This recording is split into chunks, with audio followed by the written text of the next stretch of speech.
the stillness of a quiet town, barely more than a patch of rooftops pressed between dense Oregon evergreens and the pale sweep of farmland, there lived a boy who had stopped speaking. No one could say exactly when the last word had come out, not a grand statement or a final declaration, just a tapering off, like the tail end of a summer wind disappearing down a hallway. His name was Oliver. He was 8 years old, and his world had grown so quiet. Even the birds outside his windows seemed to hush their wings around him. You could still find him there sometimes, in that small bedroom at the end of the hallway, kneeling on the edge of his bed to press his face against the window pane, watching the rain trail across the glass. Storms came often in the fall, and Oliver liked the way the water moved without asking for anything in return. He'd count each raindrop that raced another down the pane, whispering numbers to himself that no one else would hear. He hadn't always been this way. Once upon a time, though not very long, Oliver had been the kind of boy who whistled through breakfast and danced his cereal spoon like a conductor's baton. He drew wild superheroes in smeared crayon, built castles out of couch cushions, and left a trail of gummy bear wrappers behind him like crumbs from some mythical adventure. And always at his side had been Jamie, his older brother by 4 years, his best friend, his co-architect of all things ridiculous.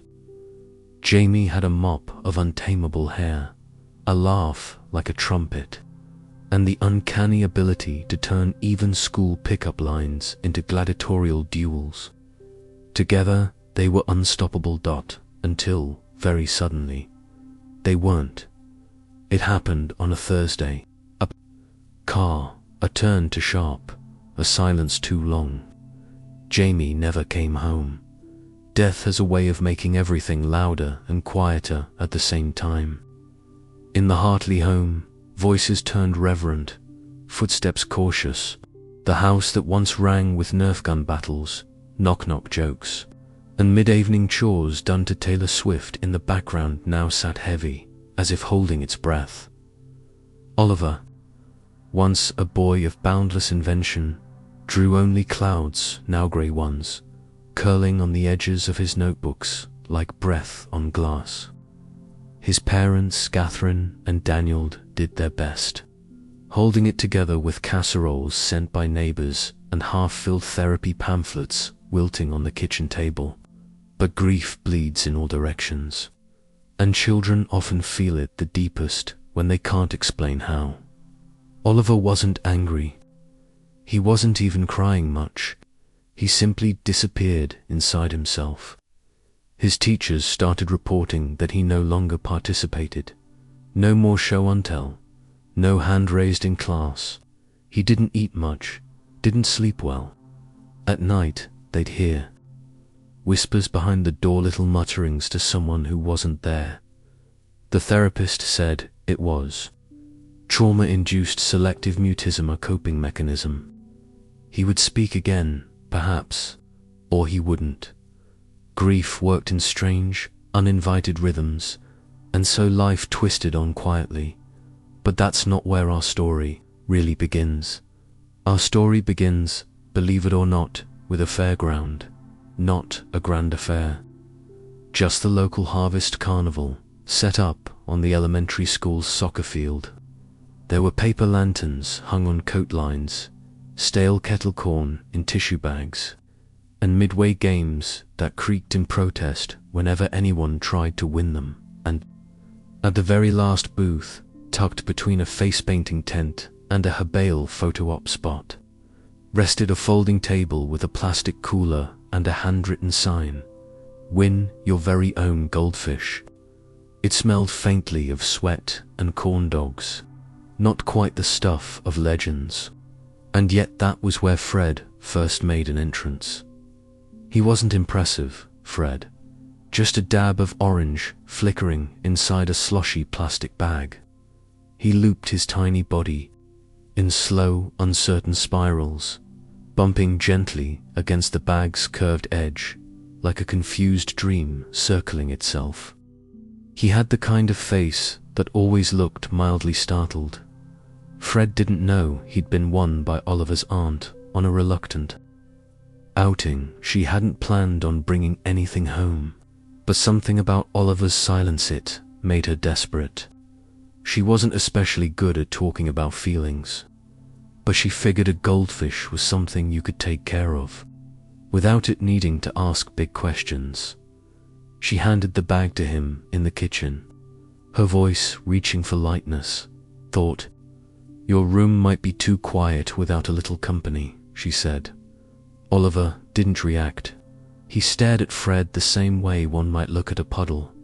No touch of surprise or curiosity, just quiet. He placed the bag on the counter and turned away. For 2 days, it remained there.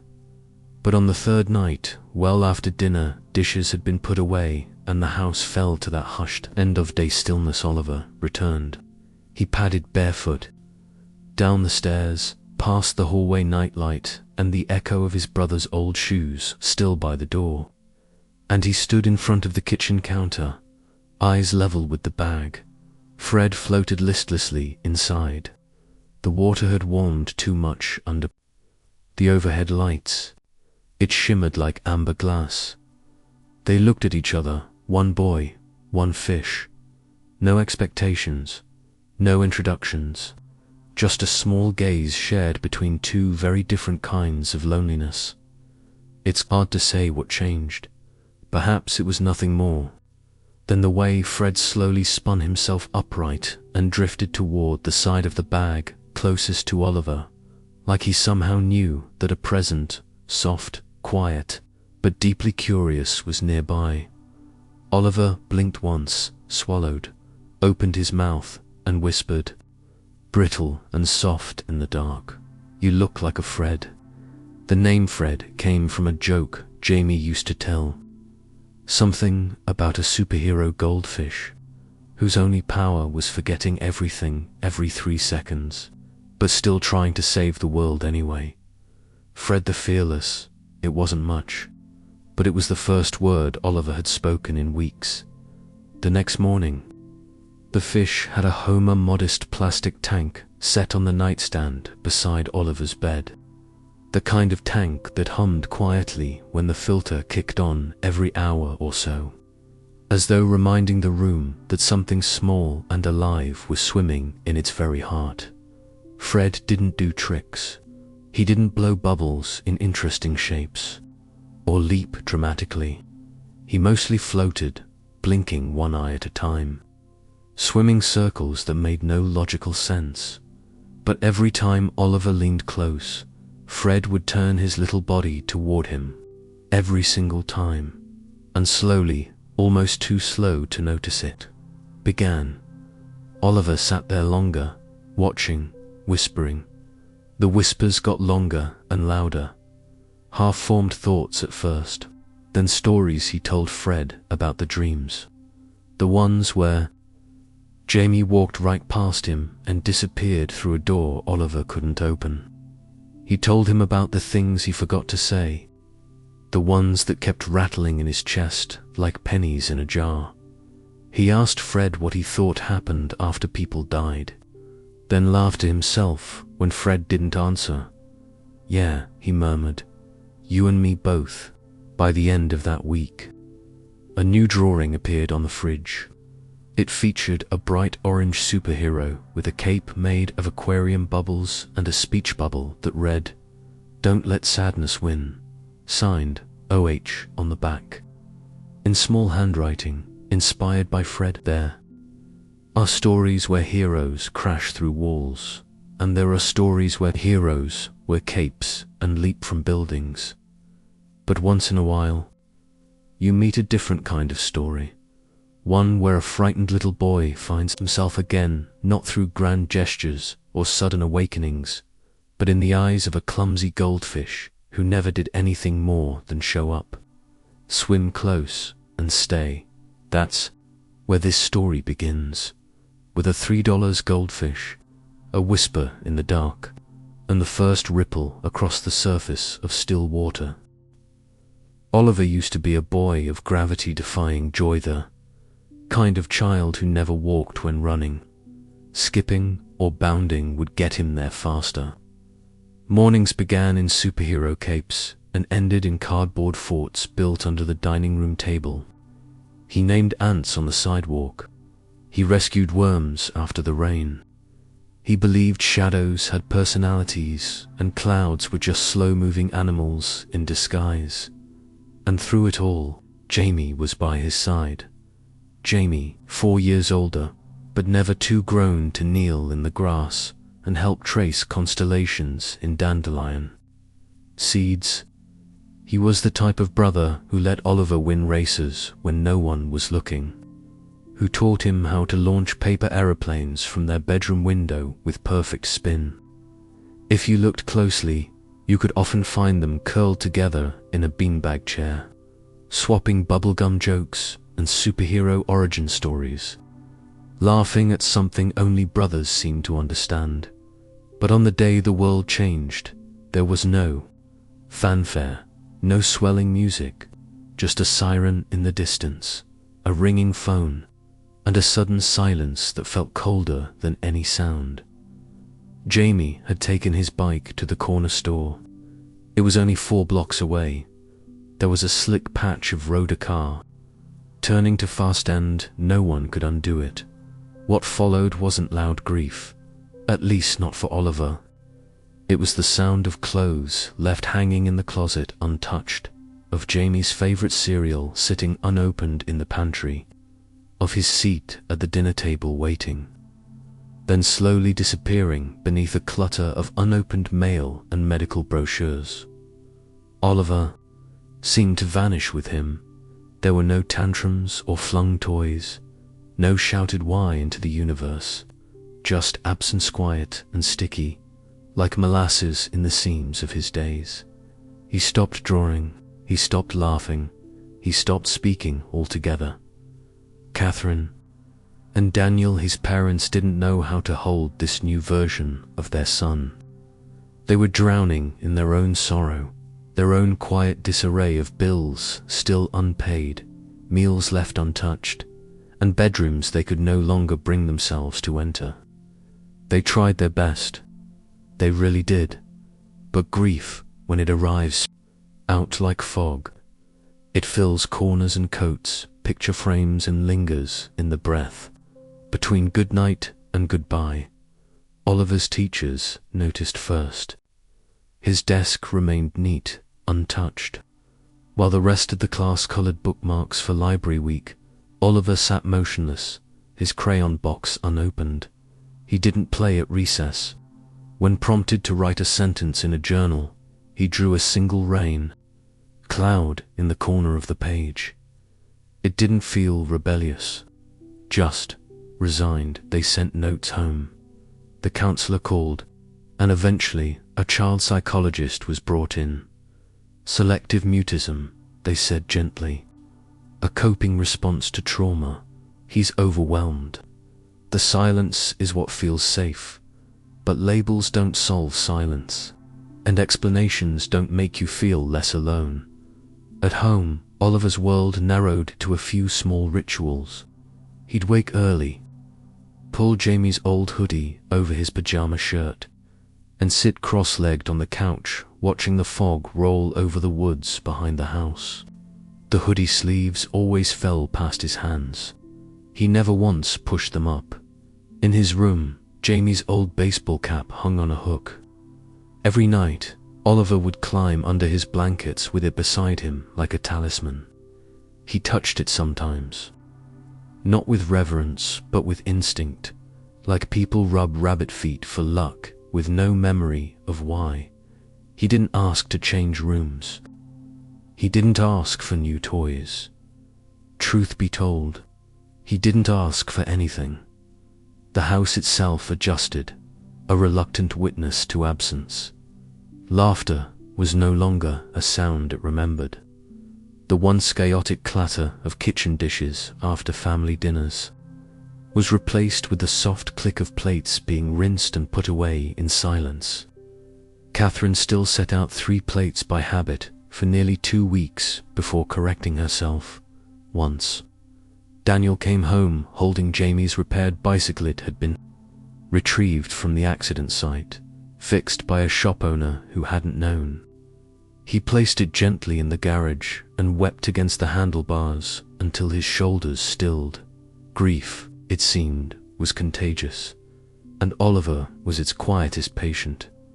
Neighbors they dropped by with muffins and casseroles with condolence. Cards tucked into plastic wrap. Mrs. Ellery from across the street gave Oliver a box of handmade crayons shaped like animals. He touched only one at Turtleland, left the others sealed in cellophane. Friends from school drifted away, not out of cruelty, but uncertainty. What do you say to a boy who doesn't speak anymore? How do you play tag with someone who always walks away before getting tagged? His world, once saturated in color and noise, now lived in gray margins. Days had no plot. Nights offered no escape. One afternoon, Catherine found a notebook stuffed beneath Oliver's mattress. Inside were 2 sketches. One was of a bicycle, half-drawn, missing its chain. The other was of a boy sitting at the bottom of a fish tank. He wore Jamie's hoodie and hat. Bubbles floated from his mouth. Beneath the drawing, one sentence in small block letters. I miss the world when we were in it together. She didn't know whether to cry or call someone. She did both. They tried new routines. Catherine started reading aloud again at night. Daniel dusted off Jamie's old telescope and invited Oliver to look at the stars. Once, he pointed out Orion's belt, told a story about the stars fighting battles against shadows. Oliver stared silently through the lens, then walked away, but Daniel kept setting it up every weekend, just in case, because hope, too, lingers. Quiet, stubborn, and uninvited, but always there. The seasons turned regardless. Christmas came. The house lit itself in white string lights, but left the stockings in a drawer. Oliver received books with pages he never turned, puzzles he never unwrapped, and a stuffed dog that he kept beneath his bed. Out of sight, Catherine stood by his bedroom door one night, listening as Oliver whispered again. To no one, she couldn't make out the words, just small syllables like footprints. She pressed her back to the wall, closed her eyes, and let the sound of her son's voice, however faint, wash over her. It wasn't enough, but it was something. It started with corn dogs and painted pumpkins. That autumn, the town's harvest carnival had come late October, nearly spent. The pumpkins more spotted than speckled, the hay bales thinning from too many photo ops. Catherine took Oliver reluctantly, urged by the therapist to gently reintroduce him to light environments. Oliver didn't object, but he didn't smile either. He trailed beside her, hood up, hands buried deep in his sweatshirt sleeves, while Catherine spoke to a volunteer about a donation bin for winter coats. Oliver's aunt, Meredith, took him by the hand and led him toward a faded row of booths. There were ring tosses and balloon darts, paper faces painted into tigers and fairies, the air sticky with the smell of spent sugar and mulch underfoot, and then tucked between a tink and toss and the pumpkin carving station there it was.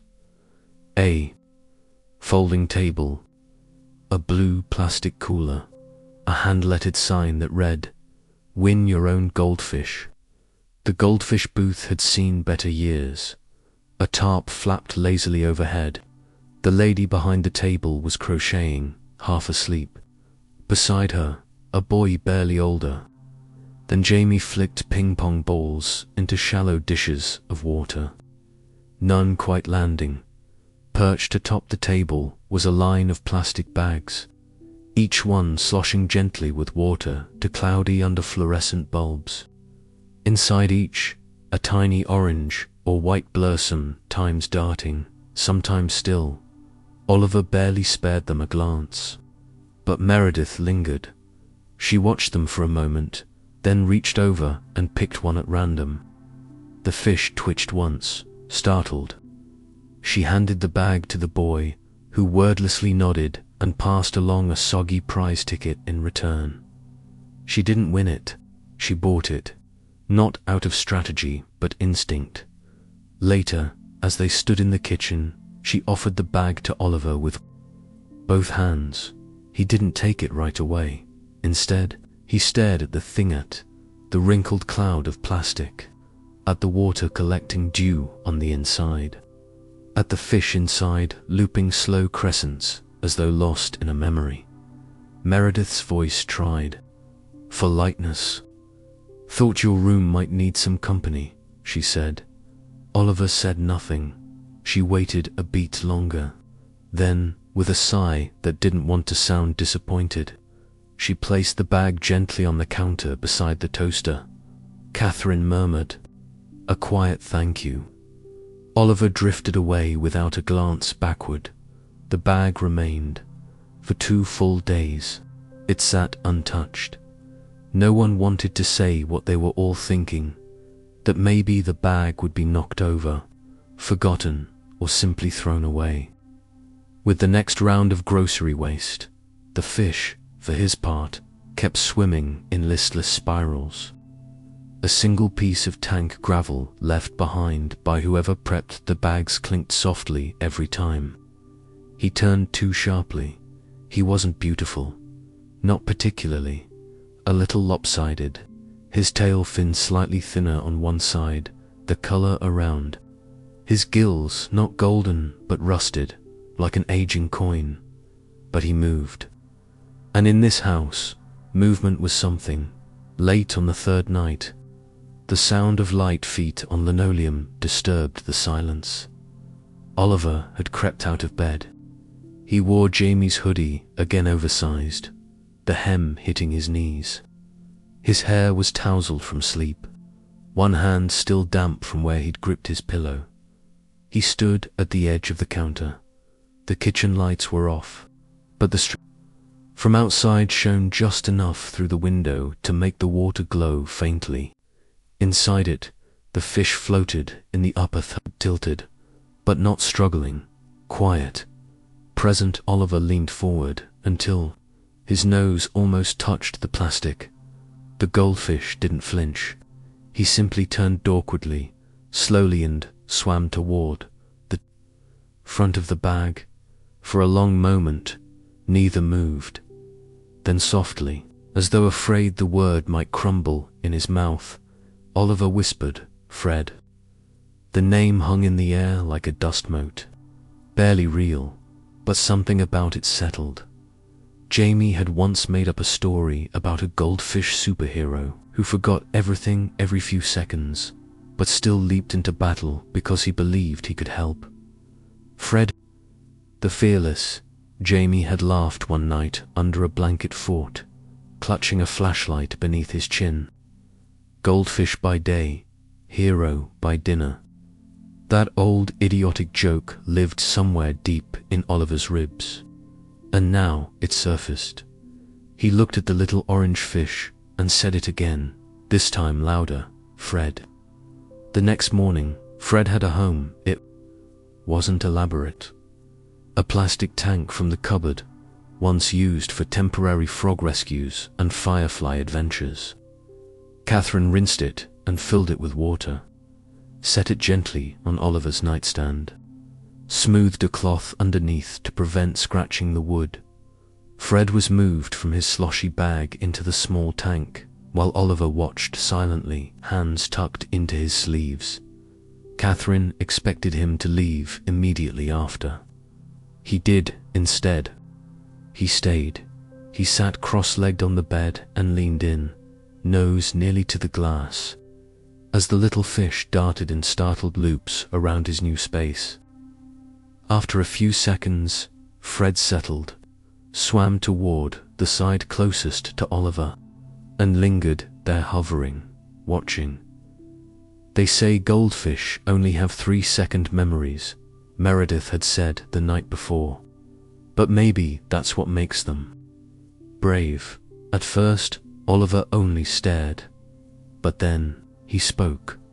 Not loud, not to anyone else, but to Fred.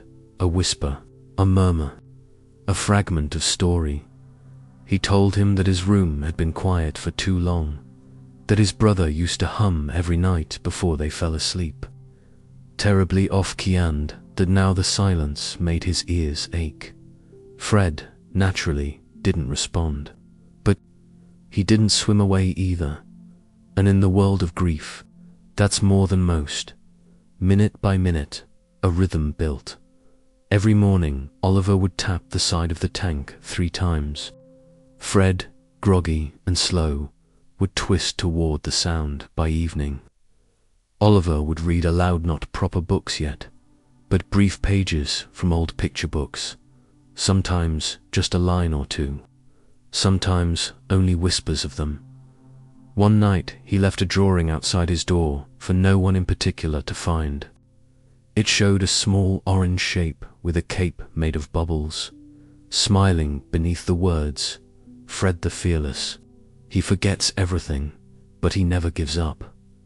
At dinner, Oliver didn't speak much, but he sat at the table when asked how his day was. He nodded once, then looked toward the hallway where Fred's tank lightly hummed, waiting. That hum became part of the house, a background melody, cold water circulating through a simple filter, too soft for guests to notice, but always there. Catherine once paused by the bedroom door and caught her breath when she saw Oliver, smiling, just faintly, at nothing, or perhaps at something very small and orange and just out of frame. A $3 goldfish, looping quiet circles in still water, unaware he had just become someone's first glance back at joy. There wasn't a single moment when things changed. No flicker of light or swell of hopeful music, just a whisper on a Wednesday dot. Oliver perched cross-legged on his bed, leaning over the side of Fred's tank, murmured something that wasn't quite a full sentence. Fred swam toward the sound, bumping gently into the glass, as if nudging the words right back to him. It startled Catherine. She'd paused in the hallway, basket of laundry in arms, just in time to hear her son speak to no one but a fish, but still, his voice was as fragile as a bird call in winter. That smallest sound, enough to bring warmth into a room that had long forgotten it. The whispers turned regular, not always intelligible. Sometimes they were just fragment thoughts. "It's raining again," or "You're always hungry, aren't you?" or "He would have liked your crooked tail." But they multiplied. Within a week, Oliver was waking up early to greet Fred with a series of soft taps and a half smile that came and went like fog. By afternoon, he came home from school and opened his backpack near the tank, talking through his day in brief bursts of thought. Fred hardly moved much. He didn't need to. He just circled faithfully, always drifting to the glass when Oliver leaned close. It was enough. There was this one time, Oliver said, quietly one evening, pressing a finger to the tank's side, "Jamie put peanut butter on my toothbrush because I told him celery tasted like dirt." Fred blinked with slow fish eyes. He laughed so hard, he fell into the bathtub, still wearing socks. Oliver chuckled too, but it was shy, like the sound had forgotten how to echo. He sat back on his heels, staring at the fish floating above the tank gravel, then whispered, "Sometimes I think if I laugh too much, I'll forget him faster." Fred did a slow somersault in the water. Oliver's fingers curled around the edge of the tank. "But sometimes I forget not to laugh." By the end of the month, drawings had returned. They appeared quietly. one taped to the cabinet near the fridge, Fred next to Oliver, both in capes, hovering over a city made entirely of books. Another pinned to the school notebook he used but never showed his teacher, Fred standing on a rock, a bubble speech above. His head that read, "I'm afraid of volcanoes, but I go anyway." His parents saw them, said nothing, but Catherine tucked one into a frame and set it on her desk at work, just so she could look at it when things felt heavy again. School noticed his speech didn't return in full, not just yet, but he started coloring during free period one, even offering a tape dispenser to a classmate with a tiny nod of his head. He raised his hand when the librarian asked who knew what a minnow was. Later, when asked if he had any pets, he answered not with a sentence, but with a certainty, "Fred. He's brave." His counselor wrote it down in her notebook like she had just witnessed a minor miracle. One name, one declaration. All it took was a fish. Fred's personality began to earn its own mythology in the house. Meredith swore. He liked jazz every time. She played it on her phone in the background. He darted more. Daniel claimed Fred hated the color green. Won't swim near the side of the tank if Oliver wears that dinosaur shirt. He once said, only half joking. Catherine insisted Fred knew when Oliver was sad. It's like he clings to the corner nearest the bed. He stares, swears, he's listening. To all of this, Oliver gave smirks, quiet ones, but he never corrected them, because maybe it didn't matter if it was true. Fred was Fred, and Fred stayed. One afternoon, Oliver brought home a poem from school. It wasn't much, 3 lines. Goldfish swims so fast, he forgets where he's going, but always finds home. It had a gold star next to it and the word nice, written in purple marker. Oliver taped it above Fred's tank without a word. Later that evening, Catherine found him tracing the words with his finger, over and over, like a prayer recited under breath, a kind of rhythm, a kind of anchor. Fred circled beneath it, bubbles rising like punctuation eventually. His voice wasn't just for Fred. Bedtime returned with storybooks, half read aloud, half whispered under blankets. At family dinners, he'd answer short questions with short responses. Sometimes a yes, sometimes no, occasionally a murmured maybe or I forget. It was never everything, but it was more than before. The house began to hold its breath a bit less. The weight shifted. The quiet, though still present, didn't feel as lonely as it once had. It had a pulse, naufent but constant, and at the center of it, a little orange fish who greeted silence with presence, heartbreak with proximity. One morning, Daniel came downstairs and found Oliver in the living room, constructing something out of cardboard and string. Making a city, he said. First time he'd spoken to his dad before breakfast since. For Fred? Daniel asked gently. Oliver nodded. Super Fred. He saves tiny people, even though they don't think a fish can do that. Daniel reached for the tape, without being asked. They worked in quiet. A cape made from tissue paper hung above a toilet paper tower. Fred the Fearless, hero of lost days. Later that week, a new speech bubble appeared in one of Oliver's drawings. Fred framed between stars, saying, "Don't let sadness win." Catherine placed the drawing beside the salt and pepper shakers. On mornings when breakfast felt particularly quiet, she'd look at it, smile, and reach for the orange juice. Hope looked odd that way, not like trumpets, not like lightning through clouds. Sometimes it looked like pencil, sketch on old copy paper, like a quiet boy telling stories to a fish who couldn't talk back. but never swam away. Not every day was joyful. Some mornings, Oliver still walked past Fred's tank without looking, still curled into Jamie's hoodie and pulled his blanket higher than his head, still wept silent tears that no one mentioned at dinner. But those days didn't last as long as they used to, because eventually he'd come back, tap the tank, watch Fred tap back, and that was their rhythm: grief, breath, goldfish, repeat, healing. Never announced itself, but it made room for words, for drawings, for stories that started with loss and ended in bubbles, and in the middle of it all, a boy, a fish, and the first brave echoes of laughter returning like birds to long gone from winter skies. Fred never learned to speak, but he taught Oliver how to, all over again.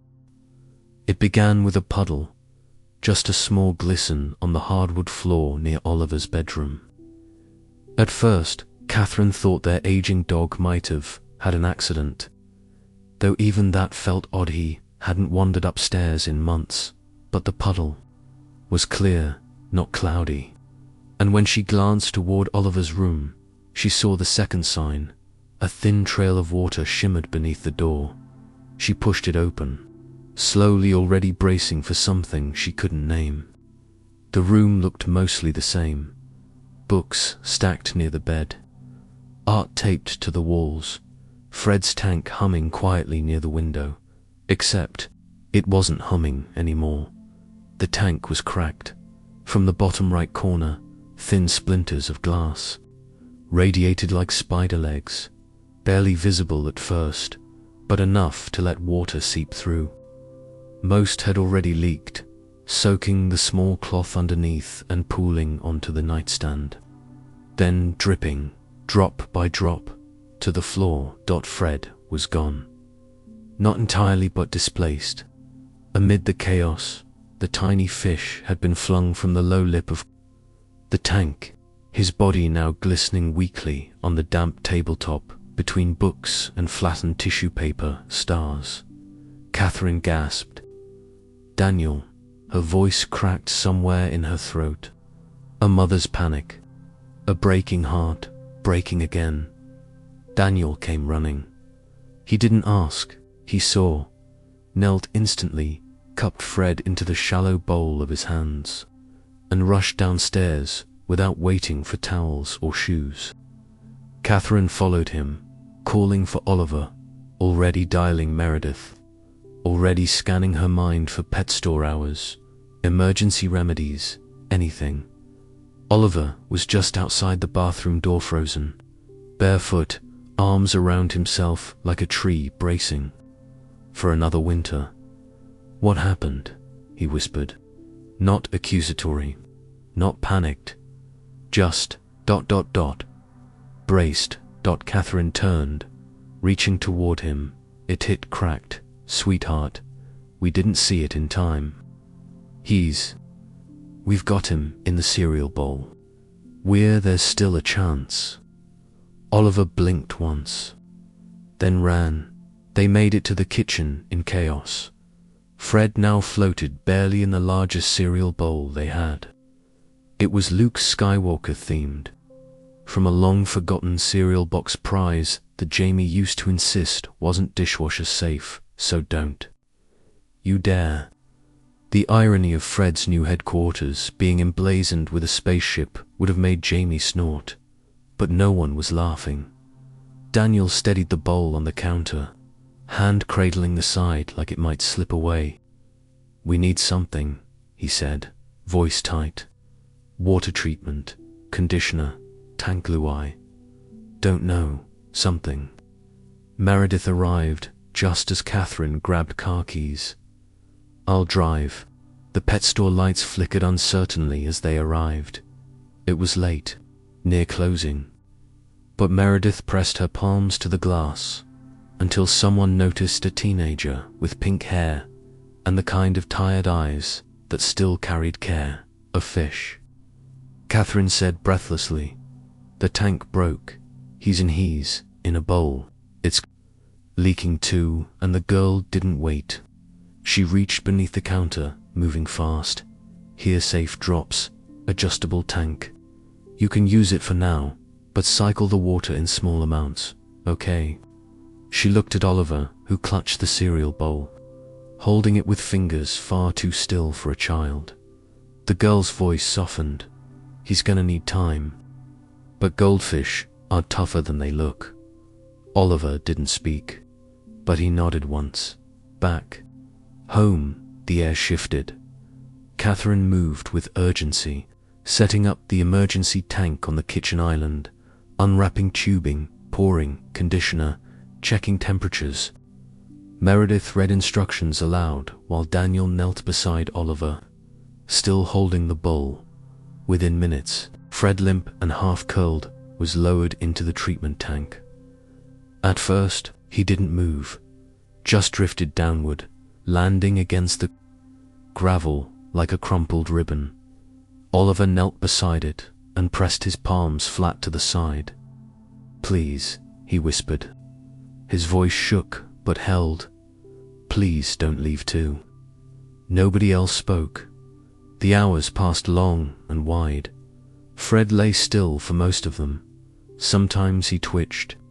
Once, very faintly, he drifted forward no more than an inch, but enough for Oliver to lean closer, whisper something no one else heard, then press his forehead against the glass and let out a breath, so tender it fogged the tank. He stayed like that all night. Catherine brought him a blanket. Daniel brought juice. Nobody asked him to move. At 3:12 a.m., Fred flicked his tail just once.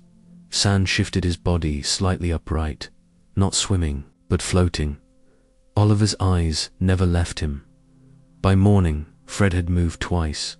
By afternoon, he was circling the tank's perimeter, albeit slowly, like someone testing their legs after floating in space too long. Oliver stayed the entire day, drawing, refilling water in tiny increments, holding whispered conferences with Fred that no one else was invited to. His teacher called. Catherine explained softly. They understood that night. Over dinner under ripe pears and overcooked rice, Daniel made a quiet remark that Fred might be some kind of aquatic sorcerer. Oliver didn't laugh, but he smiled. It curved shyly upward on just one corner of his mouth and stayed there. 3 days later, Oliver asked Catherine something she hadn't heard in months. "Can we go to the store?" She blinked. "For what, love?" His voice didn't waver. "For Fred. I want to get him a better tank. One with real plants, not plastic." Catherine nodded, voice tight. "Of course." At the store, he picked pebbles carefully, chose soft moss balls and a tiny ceramic castle. "Not for hiding," he explained. "For when he wants to be dramatic." The clerk smiled. "Like Goldfish Theatre?" Oliver grinned. "Exactly." That night, as Fred explored his new kingdom, Oliver pulled out a drawing pad and started sketching. The familiar shape of the goldfish came first now, with an eye patch and armor cut from toothpaste boxes above him. In block letters, Fred the Brave. He went to the edge of the bowl and came back. At the bottom corner, in blue crayon, "Even heroes almost break." Catherine hung that drawing beside the fridge, right below the calendar, where it would catch the morning light. Sometimes she caught Oliver staring at it, gaze far away, hand gently tapping the tank's glass like a steady beat of hope. Fred, as always, swam close, every single time, and Oliver whispered, just loud enough to be real, "I missed you." Because grief doesn't vanish, it recedes. It breathes differently. It pulses. And when it almost took Fred to when, that crack sent one quiet fish sliding toward that same place. Jamie had gone. Oliver's world threatened to thin again, but Fred didn't leave. He stayed. He fought. And somewhere beneath the hush of filtered water and the soft rustle of tissue paper hero capes, a little boy remembered how to hope, because even the smallest heartbeats can carry us back. School resumed with the low hum of routine, but something was different. Oliver no longer walked the halls like a shadow. He didn't raise his voice, not yet, but he nodded when spoken to. His shoes no longer squeaked as he slid them quietly. On the tile instead, he walked with purpose, however small. His counselor noticed first the way he flipped through a book on marine animals and paused on a picture of a goldfish with fan-like fins, tracing it with the edge of his finger. "He's trying," she wrote in her weekly note. Still quiet, but leaning toward the world. At lunch, he began to sit at the same table again, sometimes alone, sometimes near classmates who had not forgotten how to wait. He brought a drawing one day. Fred, standing proud beneath a cardboard, sky and written underneath. He forgot how to be afraid. Fred had returned to full circles in his new tank. The castle stood proudly at its center, flanked by soft swaying moss. A tiny treasure chest bubbled rhythmically in the back corner. Sometimes Oliver sat cross-legged with his journal, watching the fish rotate past each kingdom feature like he was surveying his realm. "He's looking for danger," Oliver whispered one night. "Secret spy missions, recon." Catherine raised an eyebrow. "That castle looks pretty peaceful to me." Oliver tilted his head.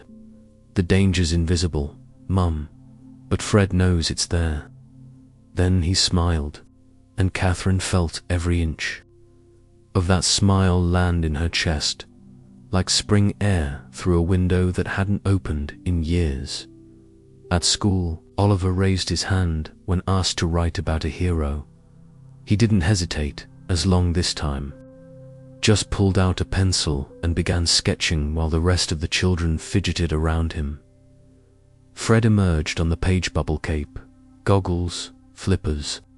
Beside him, a line of small fish with scared expressions, and above them, Fred shouting, "I'll remember your name, even if I don't remember mine." The teacher knelt beside his desk and asked softly, "Is this from a book?" Oliver didn't look up. "He's mine." 3 words, just 3. But they landed in the classroom, like thunder at a picnic. One Friday morning, Oliver asked for something new. "Can Fred have a tank mate?" Catherine hesitated. "Well, we'd need to research it first. Not all goldfish like company, you sure?" Oliver nodded, slowly but certain. "I think he's ready." In truth, it wasn't for Fred, it was for him. A few days later, they returned. From the pet store, a pale gold comma-tailed fish darting anxiously in a small plastic bag. Oliver studied it quietly, then said, "Her name's Luna." Fred swam his cautious circles when she was released, kept his distance, but Oliver watched closely, and when they finally brushed fins, just barely touching, he whispered, "See, told you she'd like you, Fred." And Luna became household names. Daniel started narrating their daily antics at breakfast. Operation Bubble Storm at 0800, he'd say, peeking into the tank. Fred was ambushed mid-swim. Meredith, dropping by on Sundays, brought a miniature diver figurine 1 week. "A mentor for Fred," she explained. "Or maybe a rival." Oliver built an entire backstory. "That's Captain Gill. He trained Fred in the ancient ways of bubble combat, but retired after a devastating algae war. No one corrected him. No one wanted to, because that imagination so long dormant had become evidence of something even more sacred. Return, then came the school presentation. Each child was asked to prepare a short speech about someone they admired. The teacher expected athletes or you.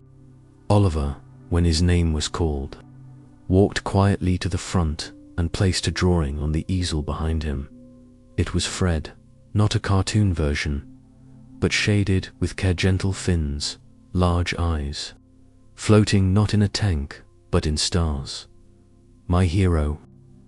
Oliver began, voice uncertain but audible, is not a person. He's a goldfish.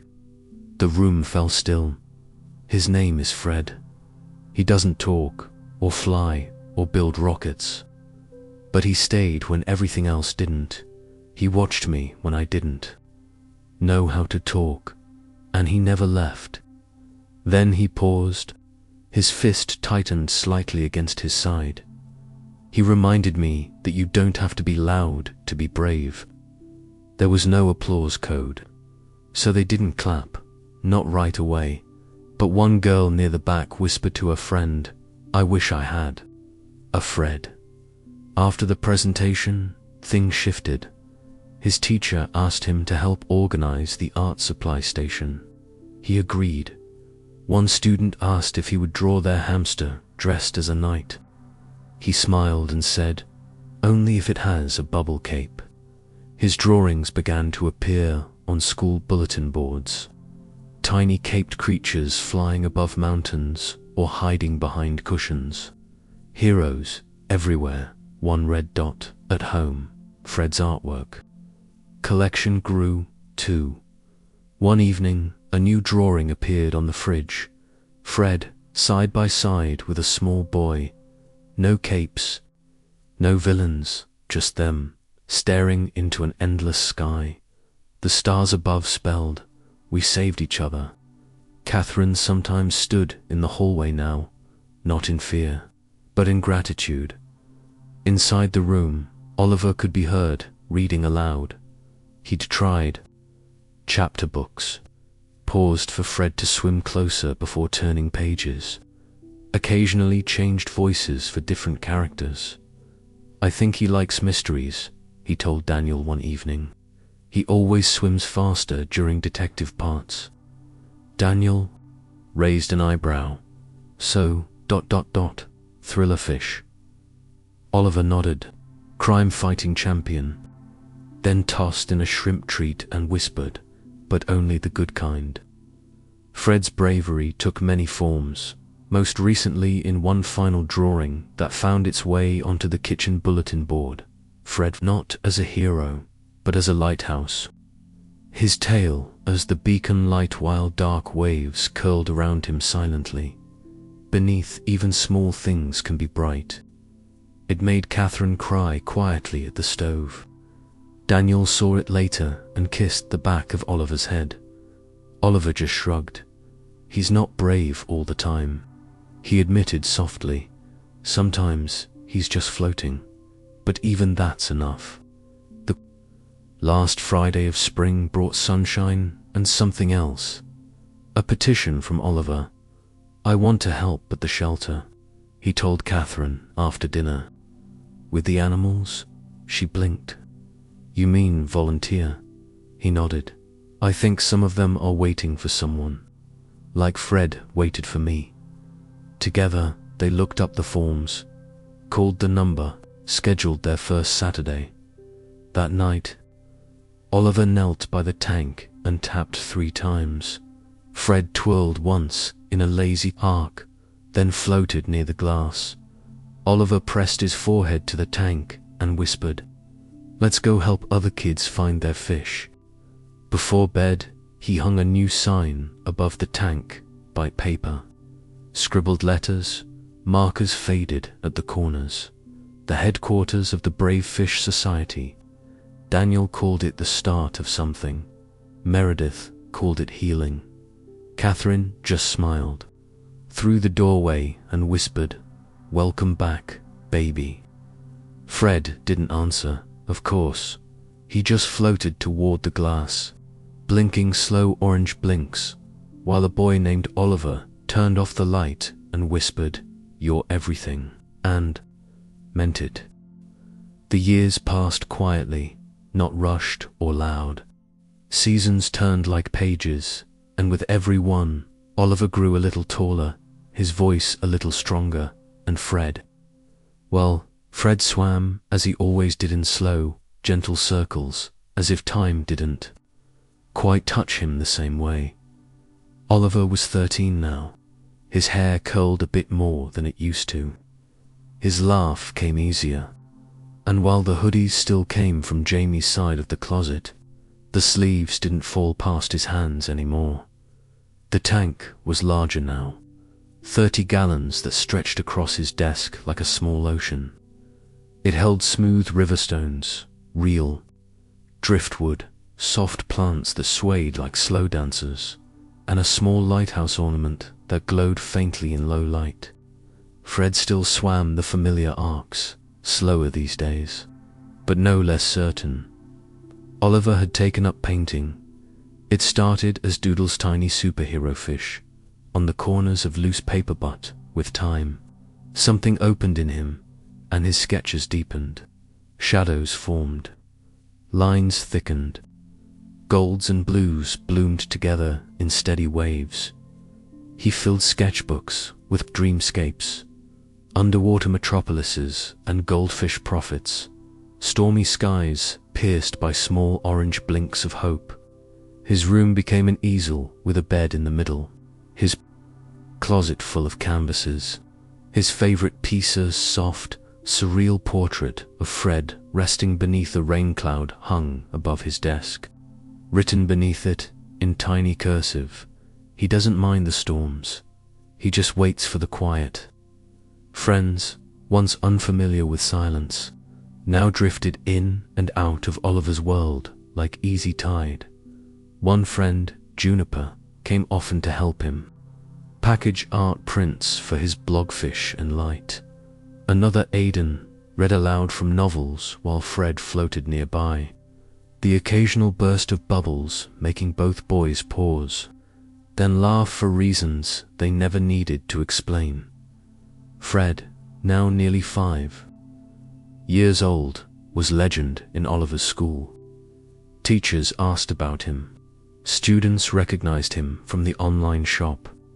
People messaged Oliver strangers, mostly telling him their own stories of small pets and big losses. He read every one. Most replied to his art with the same sentence: "I didn't know a fish could feel like this." Saturday mornings belonged to the shelter. Oliver volunteered in the quiet wing, the corner for animals who flinched more than barked, who blinked rather than purred. He moved slowly there, as he once had in his own house. He knew the weight of gentle presence. He'd sit beside an aging beagle who pressed her body against the kennel wall but didn't growl. "She's a Luna too," Oliver said once, scratching behind her ear. "Just a different kind of brave."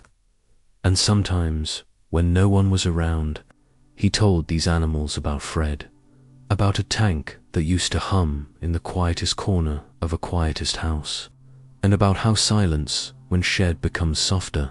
Fred had grown old in goldfish years, but he swam with grace. His colors had dimmed slightly less orange now, more pale ember. His fins moved like silk loosened by wind. He didn't dart anymore. His movement was a drift, an ebb, but every night when Oliver sat at his desk, Fred would come to the same corner, press near the glass, wait. Oliver still spoke to him in whispers sometimes, not because he couldn't raise his voice, but because some things were just meant to be quiet. "I think you knew before I did," he once said, "that I'd survive missing him." Fred blew a single bubble. Oliver called it his way of saying, "I'm still here, too." One afternoon, Meredith stopped by with groceries and an old shoebox labeled Jamie. Inside, dusty drawings, a baseball scorecard, a plastic whistle from a beach trip none of them could properly date, and a folded page crayon on scratch paper. Fred, in cape, next to Jamie. "What's this?" Oliver asked softly. Meredith blinked. "Jamie drew that." after you told him that goldfish could talk to stars. Oliver studied it, pressing the edge of the page flat. The fish wore a smug smile. The stars above spelled Fearless Fred and Captain Jamie, protectors of lost voices. He laughed then, a real laugh. Loud, and Fred, in his tank just a foot away, did a tiny tumble turn that looked suspiciously celebratory. At 13, Oliver didn't cry often, but late one night, after a rough week, he sat beside the tank, eyes red and tired, and said, "It still hurts sometimes. It's been years, and I still want to tell him things. Stupid things, like how chocolate milk tastes better in a red cup." Fred floated close. His gills pulsed softly, rhythmically, in time with the filter's hum. "I know you're just a fish," Oliver whispered, "but you made it okay to miss someone without disappearing." And, as always, Fred lingered, close enough to hear, close enough to stay. The art continued, prints shipped to quiet homes, postcards of goldfish, galaxies sent to children in hospital wings. One letter came from a boy named Mateo, whose cat had passed. "My drawing of Captain Fishlight is on the fridge. He helps me when I'm scared." Oliver framed that note and placed it just above Fred's tank. "You're saving more people than me now," he said to Fred. "Show off." Spring brought light through the windows. Dust caught like glitter in the beams. Catherine peeked into the room one Saturday and saw Oliver curled beside the tank, a pencil resting loosely in his hand. Fred drifted near the surface. Blinking slowly, without urgency, Catherine didn't enter, just stood and watched. She remembered rainy days and refusal to speak. She remembered cracked tanks and cereal bowls. Now, the room smelled faintly of lavender and acrylic paint, and Fred was still there, swimming slow stars into the silence. Oliver thought about getting a tattoo on his 15th birthday. Nothing big, just a tiny outline, a fish. Mid-turn, with a cape barely visible behind him, when asked what it meant, he'd say simply, "It's for the friend who stayed." He didn't explain further. He didn't have to, because everyone has a Fred, or hopes to. Evenings came early that year. Fred moved gentler, now sometimes blinking one eye, then the other, before drifting across the tank like old music. He danced less, dreamed more, and Oliver kept watch, not with worry, but with quiet knowing. Some lights never leave. They just soften, make space for night. The art blog still posted weekly. The banner read, "Pawprints and whispers," below it, a hand-drawn goldfish. Beneath the words, "He showed me how to stay." And in a small note, buried at the bottom of the About page, "If you're searching for your voice in the silence, start by listening. Your Fred might already be swimming near." Sometimes, the truth settles in long after the story is over. Years had passed since a startled little goldfish floated inside a slushy plastic bag and caught the gaze of a boy who hadn't spoken in weeks. Fred never knew the storm he swam into, or the silence he helped unmake. He just kept swimming. Now, Oliver was nearly grown. His voice had returned, his laughter too freckled with memory, softened by time. He kept art supplies on every shelf, alongside old comic books, plants that leaned toward light, and a tank that still hummed gently in the quietest corner of the room. Fred's world hadn't changed much. Still water, still watching, still showing up. There were days Oliver sat for hours beside the tank, not because he needed comfort, but because comfort had taken root there. He no longer counted the seconds of Fred swimming. He didn't whisper sadness into the glass. Instead, he shared things, new sketches, strange dreams, poems that rhymed accidentally. Once, he recited an entire monologue from a school play badly, and Fred swam upside down for a moment, like he couldn't believe what he'd just heard. Oliver laughed until his side hurt, and Fred, in the only way he ever did, stayed. Love like that doesn't need permission. A goldfish doesn't know about grief or healing. He doesn't know about heroes or metaphors. He only ever knew how to swim toward the side of the glass when the boy was near. But maybe that's all love really is, showing up again and again without ever asking why. On the morning Oliver left for college tours, he didn't say goodbye the way most people do.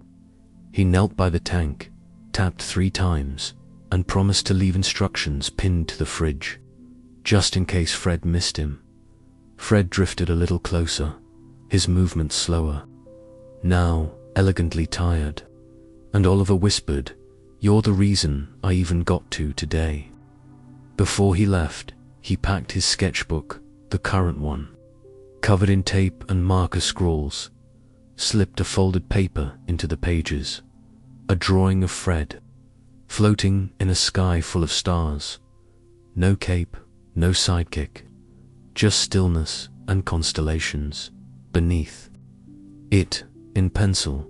Sometimes it only takes one friend who sees you. He didn't post that one online. It wasn't for strangers. It was for him and for Fred. Not long after, Oliver returned home for spring break. Taller, older, with stories of train stations and cafeteria, coffee, and a roommate who talked in his sleep about dinosaurs. Fred was still there, moving slower than ever now, fins like torn silk, but his eyes followed Oliver as he entered the room. And for a moment, Oliver forgot about unfamiliar beds and syllabi and everything else that belonged somewhere far from this small tank in a sunlit room. He sat quietly, hands resting on his knees. "I missed you," he murmured. Fred swam toward him. The evening came easy, like it used to. Catherine made pasta. Daniel set out plates, subtly mismatched. Meredith dropped by with peach cobbler. And after dinner, Oliver found himself in front of the tank again, sketchbook open on his lap. He sketched Fred one last time, Street Regal. Gentle dot then, beside that drawing, outlined a tiny boy in a hoodie far too big, kneeling at the edge of a tank not much larger than a shoebox. Beneath their feet, drawn in little ripples.